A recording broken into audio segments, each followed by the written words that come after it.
Hi everyone, my name is Jen and welcome to the Book Refuge and welcome to another trope recommendation video. Now I will say this one's not completely a trope, it's more of a, character style, and as you can tell we're doing cinnamon roll heroes. I also looked up like cinnamon roll in the Urban Dictionary as well as like what Goodreads says about it. So cinnamon roll doesn't mean that someone's not an alpha. It doesn't mean that they're a beta. It doesn't mean that they're like weaker or lesser or any of those things. It has to do with more of like how they act. So there are some alphas on this list. There's some betas on this list. All the types are fine. This one is just, particularly like sweet, gooey center heroes.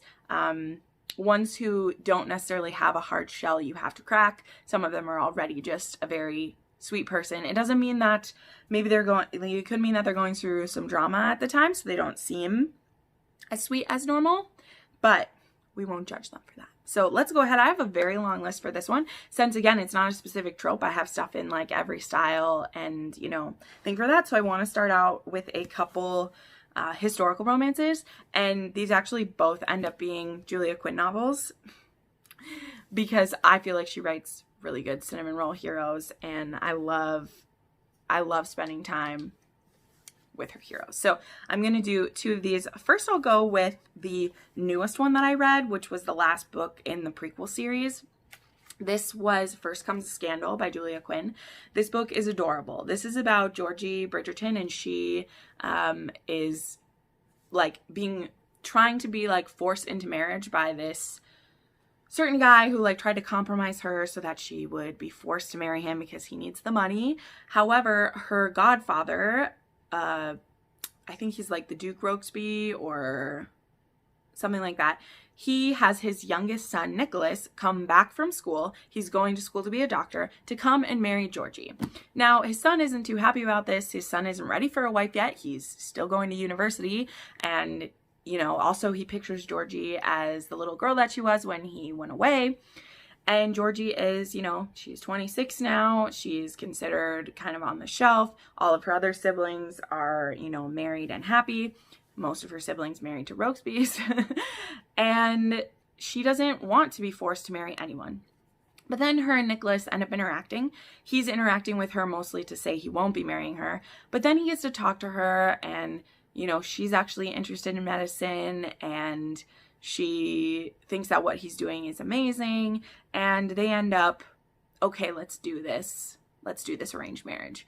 And what starts is this really cute, like, they're kind of like reigniting their friendship because they were, their families were our friends, and just getting to see them become reacquainted with themselves. She also has a bunch of cats that they have to bring with them on like their cross-country journey. This is also like a road trip book in the beginning, and Nicholas is just so sweet. So he's actually a virgin hero too, which I love. I especially love in a historical romance because I've only read like two of them.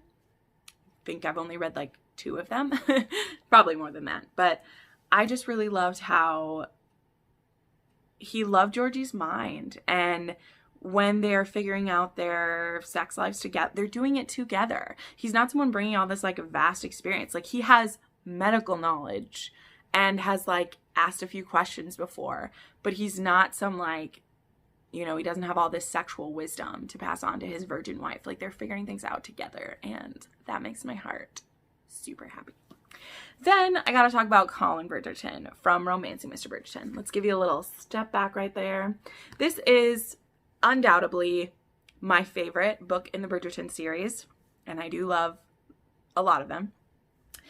Colin and Penelope are friends to lovers, specifically to like Friend's older brother, because she's best friends with Eloise Bridgerton, and so she was around Colin a lot, and Colin has made the statement that he would never marry Penelope because people were teasing him about it basically, and he was saying, no, I would never do that. Penelope is also a plus size heroine, and Colin just immediately feels horrible that she hears that. And he also is just a really sweet man. Like, he's a good man. And so he never meant to hurt her. He was just trying to get people off his back, and he ended up really hurting her feelings. But then they end up spending a lot of time together because of story reasons. And he realizes, like, why have I been so resistant to Penelope? Like, she's wonderful. She knows my family so well. He sees her family, who is a loving family, but they're kind of dense, you know, not treating her well, treating her like a spinster already, and just being kind of oblivious to how they hurt her feelings all the time. And Colin is just like done with that. That's one of my favorite things too. I love when a hero like kind of wakes a family up and is like, look what you're doing to your beautiful daughter. You're treating her horribly and I don't like it. And I just love Colin. I cannot wait for this TV show to start. And I need it to come out soon because I need it. But I love it. Next, I just real quick want to mention The Takeover by T.L. Swan. If you've watched some of my most recent videos, you know I'm talking about it all the time. This book isn't even out till August 25th, but who knows when you'll be watching this video. Maybe it's already out. I really love Tristan. He wouldn't seem like, you know, he definitely is an alpha, but this book is so sweet. This is really a romantic comedy with a lot of heart, which I wasn't expecting. It's also very sexy because T.L. Swan. This starts as a one-night stand. Tristan and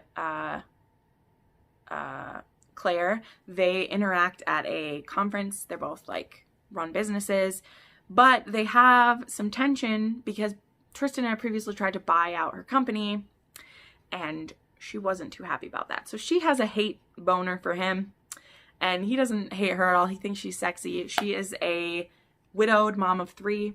She's only 38. Her oldest son is 17. Her youngest son is 9. And she doesn't have time for a relationship. And so they end up having a one-night stand at this conference that leads to more, and it's adorable.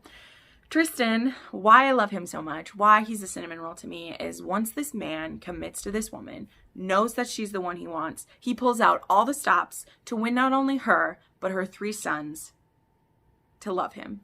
And the things that he does, his interactions with her kids, are some of the best that I've ever read.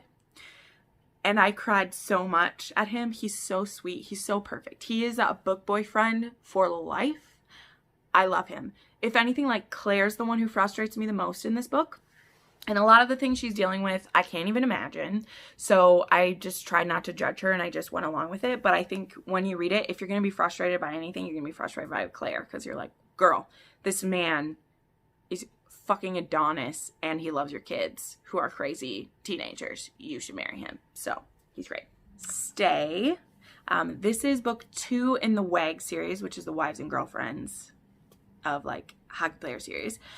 This one is about this divorced dad of 2 of their twin girls, and he starts this interaction with this girl who runs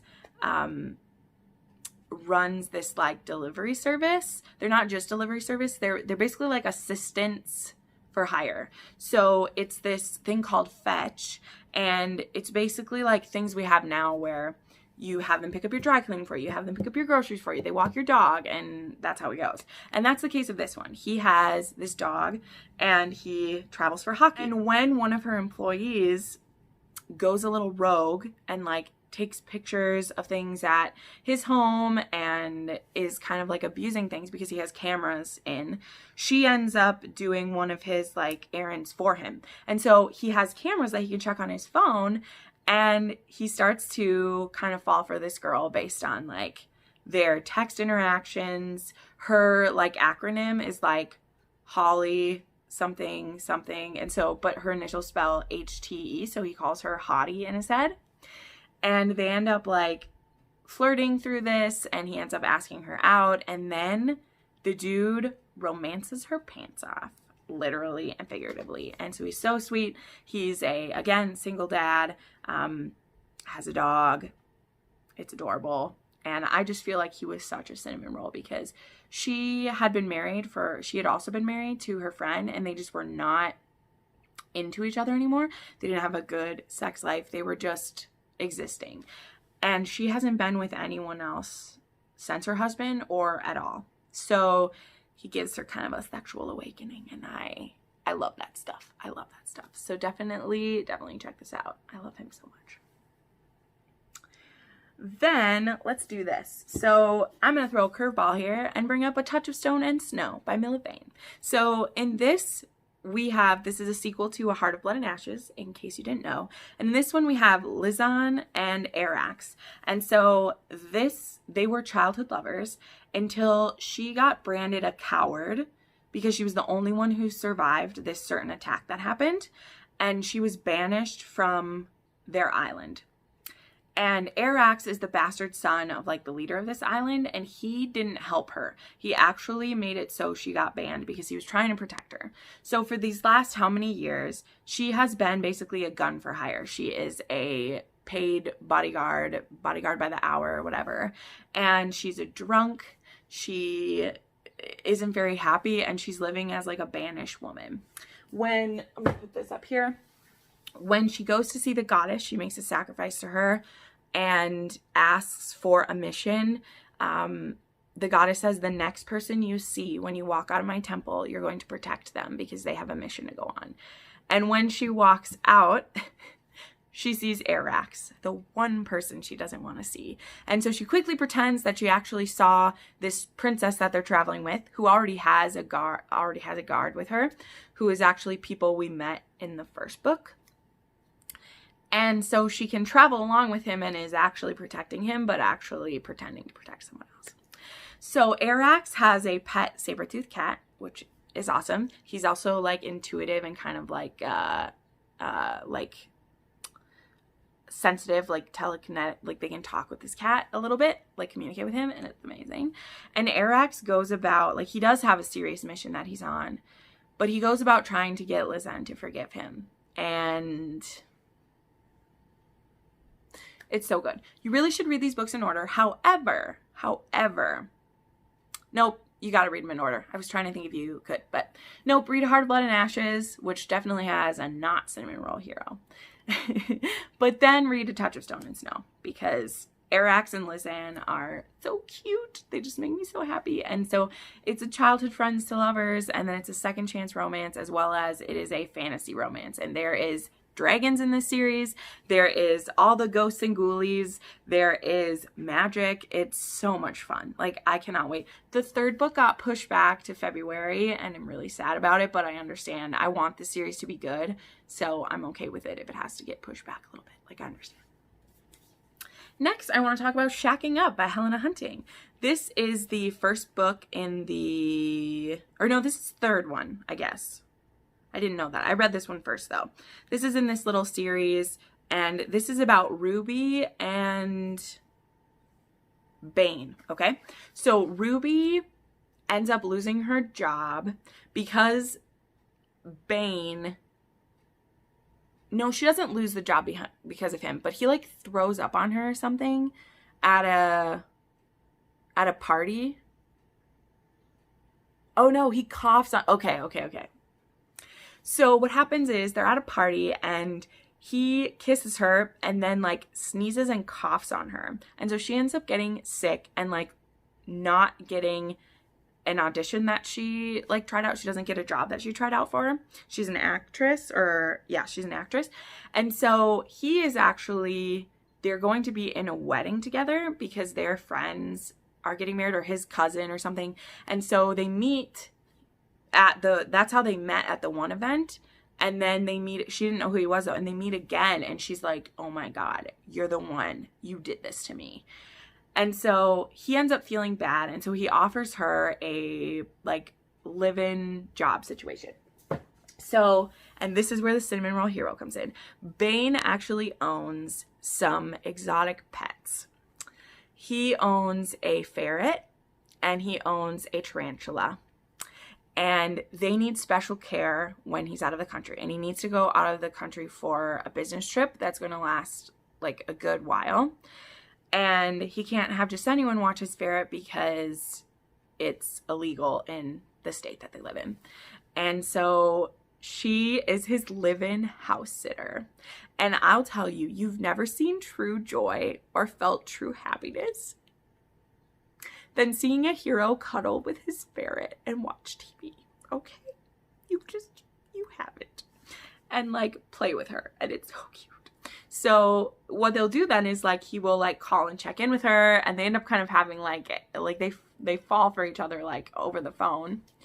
And then when he comes back, they have to decide if they're like going to make a go for this or not. And so it's called Shacking Up. And I love it so much. I love Helena hunting because it was so funny and so cute. And he was just adorable watching him cuddle with his ferret. Made me so happy. Oh my gosh. Then again, this might be one that surprises people that it's on here, but I have Priest. So the reason why, dude, I just forgot his name. The reason why Tyler Bell makes this list is because though, like, he just wants to do good. Of course he does. He's Priest. This is the sequel novella, Midnight Mass. But he's falling in love and having kind of an illicit relationship with one of his parishioners who is purposely tempting him pretty hardcore. And he just wants to do right. And he ties himself up in knots over it. This is a dark romance, but it's also completely, like, internally dark. Because the way that Sierra Simone has set up this story, the only one condemning this relationship is Tyler himself. The woman he's in the relationship is a strong person. She doesn't have daddy issues. She isn't doing this for, like, she thinks he's hot and she wants them to be together. And he's the one who can't let it go. And so it's this internal struggle that's very interesting, as well as this is sexy as hell because it's Sierra Simone. And, you know, if you're easily offended Catholic, maybe don't read it. I, however, still have great joy going back to reread parts of this book because I love Tyler and I want good things for him, even though he frustrates me so badly. And then the last hero I want to talk about real quickly, I gotta talk about Ethan Dexter from The Game Plan. This is book 3 in the Game On series. They're so good. They're sport romances. This one is a professional sports. The first one takes place in college sports. This one is professional. And so we have Ethan Dexter, who, this is a virgin hero. He is a pierced virgin hero. I love piercing so much. Oh my God. I love piercing so much. And he makes a bet with Fee, who is the sister or best friend of, like, the one from the Friend Zone, which is the previous book.